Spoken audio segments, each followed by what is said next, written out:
All right, so Professor Emeritus Guy McPherson was interviewed on this Business Today show.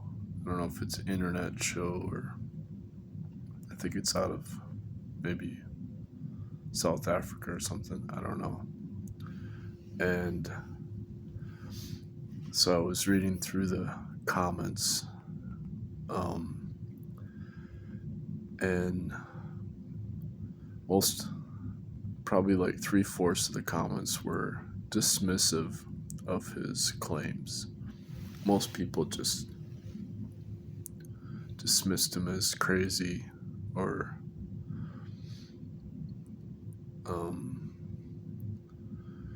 immoral or something, corrupt or something. And there was a few people that tried to engage with him on an intellectual level, with some arguments. And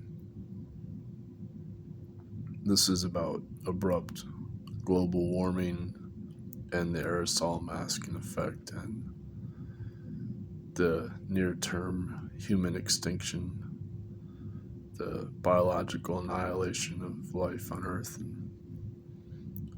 And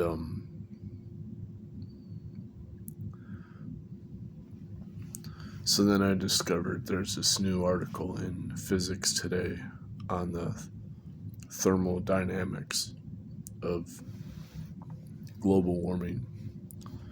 And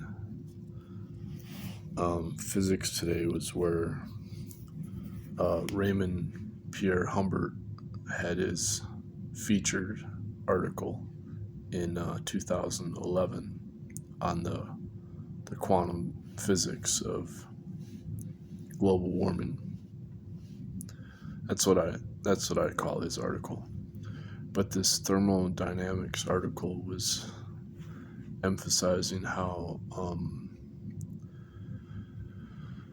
there's sometimes it's claimed that global warming can't be real because the Earth is an open system to the atmosphere. And so you have a balance in solar radiation, but it's and so the claim is that global warming would violate the thermodynamics of matter because of the heat. Any heat on Earth will dissipate out into the atmosphere. But this is ignoring the thermodynamics of radiation as quantum frequency. And that's the key point of global warming, is that it's based on quantum frequency. And so the Earth is actually a closed system due to the atmosphere, and the heating of the Earth is from increased entropy from the radiation, not the matter. So it's the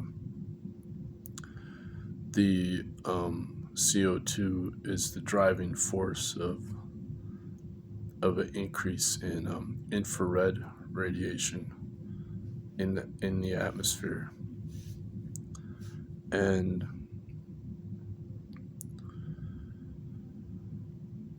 so as of now, 90% of that heat has been absorbed by the oceans.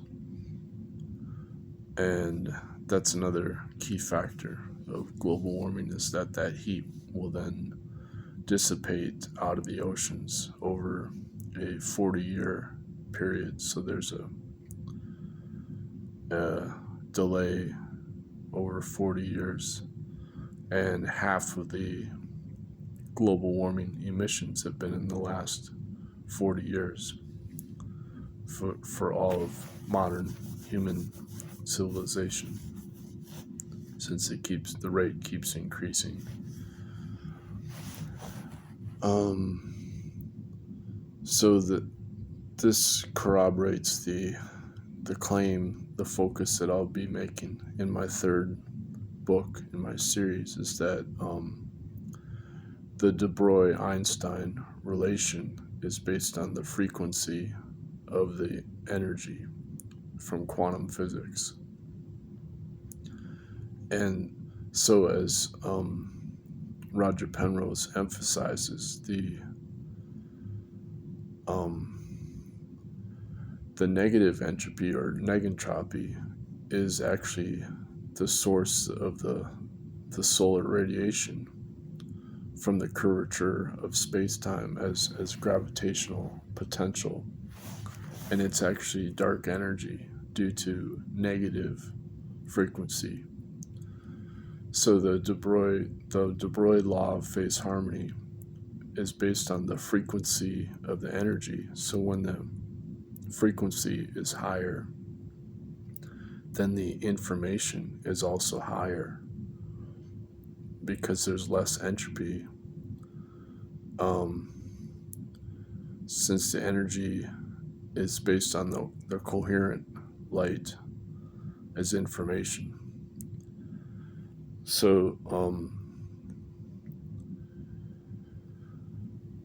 the law of phase harmony then is stating that when you have a higher frequency of light, then you also have a higher time as wavelength, with time slowing down because the wavelength gets bigger due to relativity. And that's the external observation. But Louis de Broglie he realized that logically that's a contradiction, because frequency is inverse to time, and so therefore there has to be a negative frequency from the future as a time reversed signal. And this is what causes the law of phase harmony, and that is the true cause of the negative entropy of life. And so as humans on Earth, we had anthropology professor Jerome Lewis just gave a new talk a couple days ago on our true human culture being an egalitarian civilization of in Africa from before 70,000 years ago up to about 5,000 years ago, and it's still going on. It's just struggling to survive in the face of abrupt global warming with all of its modern westernized science. And so what's happened is that the frequency of light of humans has decreased, because we've switched away from a free energy law of phase harmony culture that was based on music healing as the central focus of the culture. And this is what Professor Jerome Lewis focuses on in his recent talk. And I did send him an email around the time of his talk, so pretty recently, pointing out the non-commutative music secret. But he just says that this type of music with the polyphony, sort of like a radical sovereignty, a combination of individual freedom with community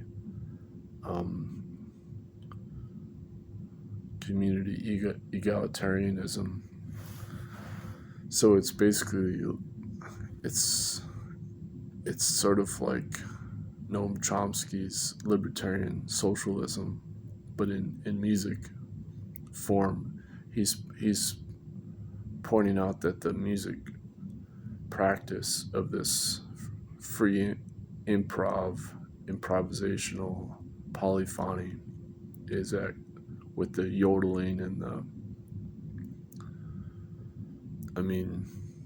I guess you gotta hear it, but it's, as a music culture, music civilization, it's survived for like over 70,000 years. Because that's the time that the Bushmen separated from the Baka people, or the Twa, or the Central African force people. The Bayaka is the phrase he uses for the overall civilization that's gone back to before 70,000 years ago. And